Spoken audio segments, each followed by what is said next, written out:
So about 2 years ago, I was featured in a New York Times article called Adventures of a Teenage Polyglot, which featured my passion for learning foreign languages, this peculiar hobby that I had.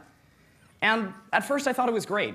I loved the fact that language learning was getting more attention. I loved the fact that what had always seemed like an isolating hobby was suddenly putting me into contact with people all around the world. Yet as I spent more time in the media spotlight, the focus of my story began to shift. So whereas I'd always been interested in talking about the why and the how, why I was learning foreign languages, how I did it, instead it turned into a bit of a circus in which media shows wanted to sensationalize my story. So it would go a little something like this. Hello, I'm here today with 17-year-old Timothy Donor, who is fluent in 20 languages. Oh, I'm sorry, he actually can insult you in 25 languages and is fluent in another 10. Tim, how about you tell our audience good morning and thank you for watching in Muslim?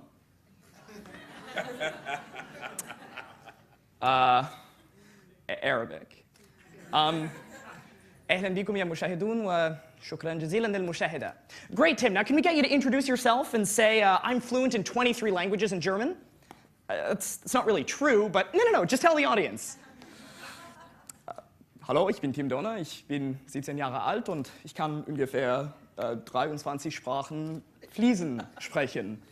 Perfect. Now, how about a tongue twister in Chinese?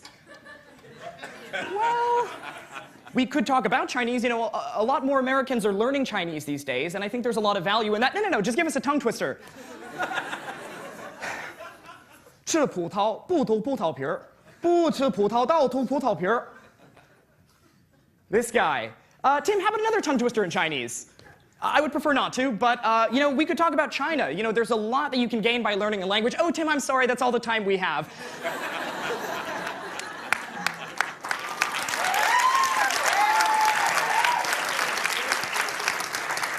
Now, why don't you tell our audience goodbye in Turkish, and we'll be over here.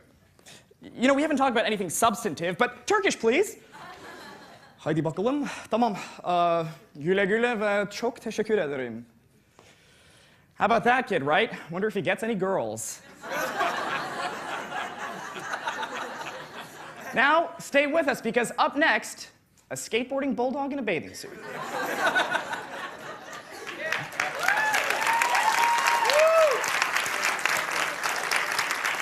So, as funny as that was, it highlighted two pretty major problems in the way my story was covered. On a personal level, I felt that language learning was now becoming like a bit of a task, almost. It felt like something that was suddenly had to be rigidly organized, something that had to be compartmentalized, rationalized, expressed in a concrete number. I speak X languages. I know Y languages. As opposed to what I'd always done, which was just learning languages for the fun of it. Learning to communicate with people, learning about foreign cultures. And on a bigger level, it cheapened what it meant to speak a language or to know a language. Now, if I can impart you with anything today at TEDx Teen, it's that knowing a language is a lot more than knowing a couple words out of a dictionary. It's a lot more than being able to ask someone where the bathroom is or telling them the time of day. But I'm getting ahead of myself. So for those of you who aren't familiar with my story, maybe a lot of you here don't know what the word polyglot is, and it's a pretty weird one. I started here. So this little tot is me, circa 2001, and this is the beginning of my language learning journey. I actually was a child actor before I learned any languages. And I always had a little bit of a gift for accents. So I would go into auditions for radio commercials or for TV commercials, and I would do an Austin Powers impression. I'm not going to do one now.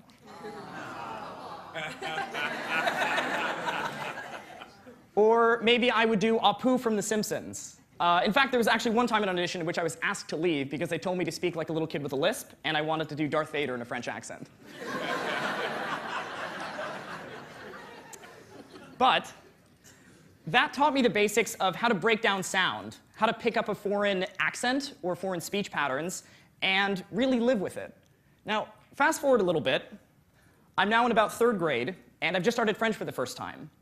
But 6 months into it, a year into it, even 2 years later, I can't converse with anybody.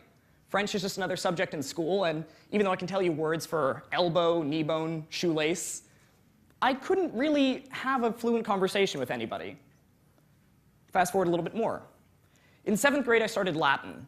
So Latin, of course, is a dead language. And in learning Latin, you really learn how to break down language, to see language as a system with rules and as a bit of a puzzle. So that was great, but I still didn't feel like language was for me. So forward a little bit more.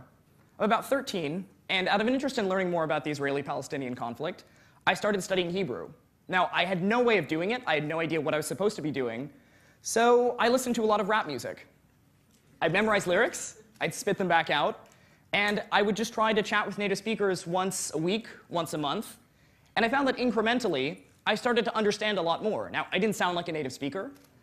I couldn't speak very articulately, and I certainly didn't know the grammar. But I had done what I had never managed to do in school, which was to pick up the basics of a language all on my own. Forward a little bit more.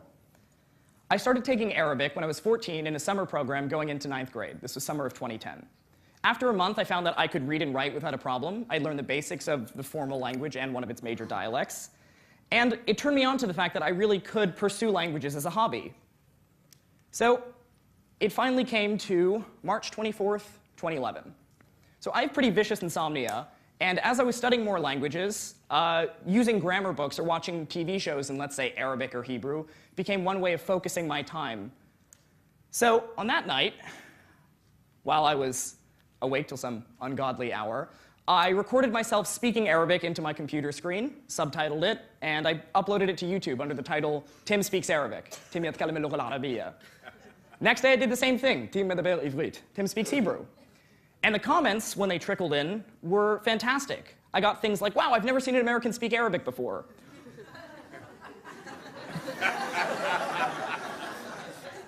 Can you blame them? In addition to that, I got things like, wow, maybe you should fix your vowels here. Or maybe this word is pronounced this way. So suddenly, language learning had gone from the solitary pages of a book or my computer screen into the wide world. After that, I was hooked. I had a community of speakers to interact with, and I essentially had a teacher or conversational partners for any language that I wanted to do. So I'll show you a quick montage of that. بدأت دراسة اللغة العربية منذ حوالي نصف سنة. Ini mulai 1, 2, 3, 4. Kira-kira 4 hari lalu. אני מרגיש שזה יותר קל לקרוא ולכתוב בערבית. كجت ni gendon o jiboe mawin. Lakini juzi nilirudi nyumbani, nilikuwa nikijifunza Kifarsi. زما تلفظ څنګه ډېره مننه ورځ ده په خیر د خدای په امان.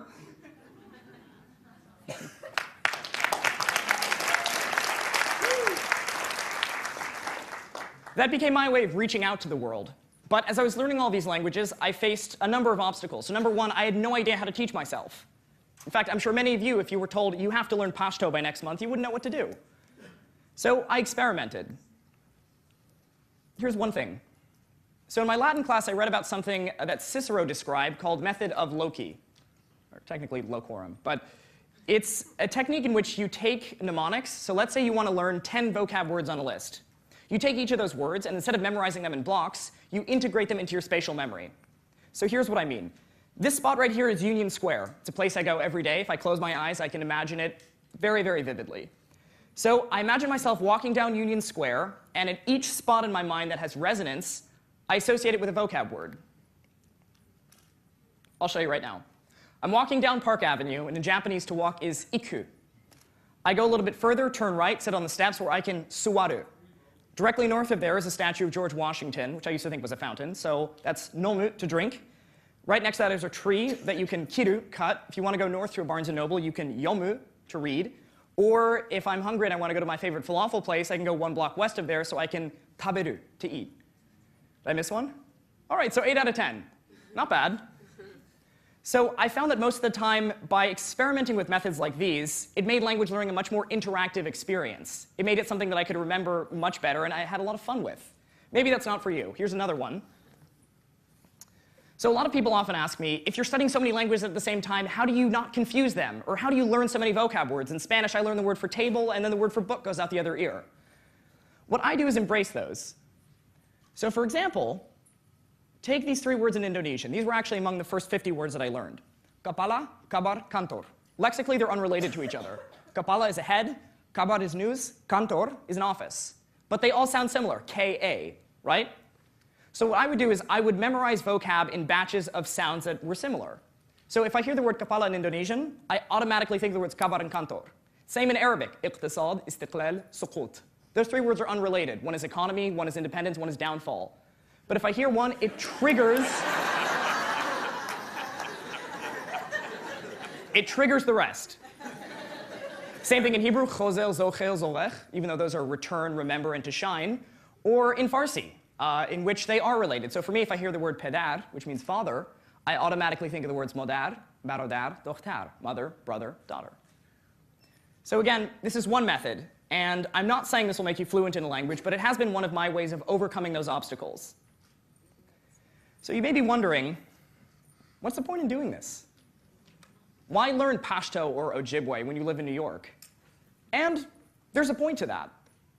In fact, I've lived in New York my entire life, and I'm always blown away by the number of languages you can hear on a given day. Walking down the street, I see billboards in Chinese or in Spanish. I see Russian bookstores, Indian restaurants, Turkish bathhouses. Yet for all that linguistic diversity, mainstream American culture remains decidedly monolingual. And if you don't think that's true, look at the reactions to Coca-Cola's Super Bowl video. So as I started to play around more with language learning, I found that I had my own community of learners here in New York. I would go out to outer boroughs and, for lack of a better word, embarrass myself. I tried to talk to people all day, get their views on things, and use my newfound language skills. Как вас зовут? Натан. Натан. Это. Я как зовут? Привет. Я Тим. Тим. Тим. Очень приятно. Очень приятно. И откуда вы? अब जो अच्छा इस किताब के बारे में यहाँ पे लिखा है ये किताब कुदरतुल्लाह शाह की खुद नविश्त है एक और नविश क्या है? Right? Writer? खुद नविश्त Oh, was written. हाँ वो नहीं हाँ अपने about his own life. Oh, okay. Oh, खुद नविश. हाँ खुद नविश्त. खुद नविश्त. Yes. So maybe you have to use a lot of English. Maybe you're not really that articulate or interesting when you talk, but the point is you're getting out there and you're getting exposure. So I don't speak Urdu that well. It was a kind of awkward conversation. But just from that, I have learned a new word, khod nwisht. I'm not going to forget it now. So moving on, you may wonder, again, what's the point of doing this? And I try to explain to people a lot what my various motivations are, but I often feel that this quote from Nelson Mandela is the best expression of that. If you talk to a man in a language he understands, that goes to his head. If you talk to him in his language, that goes to his heart. So as I've begun to see, there's an enormous connection between language and culture, language and thought. And quite honestly, if you want to learn Persian, for example, you pick up a dictionary and you say, I know how to say thank you, I know how to say how much is this, and I know how to say goodbye. Oh, I speak Persian. Probably not. Let's see, actually. In fact, if you want to buy something in a Persian bookstore, you might ask someone, how much is this? Generally, they'll tell you this, which means... So in fact, this is an ingrained cultural practice called ta'aruf, in which two people having a conversation both try to behave more humble than the other. So if I go to buy a book, it's rude for that person to tell me it's $5. He has to say, it's worthless, please. You are so good looking, you're so talented, you're whatever. Take it for free. I'm so humble, take it for free. Or you might find something like this phrase. If you want to thank somebody, if you want to show your gratitude towards them or say nice to meet you, I could say, well, I know how to say thank you in Farsi, I speak Farsi. Maybe not, though. In fact, I've often heard this phrase when I talk with Iranians, "Qurbanit beram," which literally means... So again, it's poetic, you might call it melodramatic, but this is something you really have to understand the culture to get. Now, right, and again, I don't want to exoticize this, because think about it, we have this in English all the time. If you ask somebody, how are you, what are you expecting to hear? I'm fine. If you tell me anything else, I'm not interested. But we do it anyway. We say bless you, even though that has no real religious connotation now when people sneeze, right? So,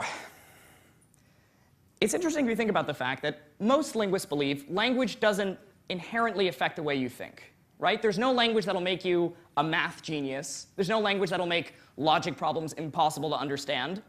But there's a real tie between language and culture. There's so much language can tell you about one culture's mindset. And in fact, on planet Earth, every 2 weeks, another language dies. No more people are speaking it. Because of war, because of famine, oftentimes just because of assimilation. Maybe it's easier for me not to speak my village language, but to speak Arabic, let's say.